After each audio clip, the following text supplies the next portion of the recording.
In just a few short moments, we're going to hear our first band in part 4 from Santa Ana, California, under the direction of John Reynolds. This is the Orange County School of the Arts Ambassador Jazz Orchestra. Please give them a warm round of applause.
All right, thank you very much for Orange County School of the Arts Ambassador Jazz Orchestra. That was Emmett Altine on piano, Samuel Chung on the clarinet, Owen Ramos on the trombone, and Pedro Fregoso on lead trumpet. We're going to continue now with Elegy for a Man. This is going to feature Emmett Altine on piano, Ali Moline, and Pedro Fregoso on trumpet, and Sam Chung on tenor.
All right.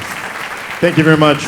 We have several thank yous to give out. First of all, to the staff at Jazz at Lincoln Center, thank you so much for hosting this wonderful event. To all our OSHA parents, and especially our chaperones, to the Johnny Carson Foundation, the Bascom Foundation, Julie Garn, who continually supports our program, and our special clinicians, Lauren Schoenberg and Vincent Gardner. Thank you. We're going to continue. Thank you. Our third tune is going to feature Shannon Imaoka on piano and Samuel Chung on tenor saxophone. This is Chinoiserie.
All right, you just heard from Santa Ana, California, Orange County School of the Arts with band director John Reynolds.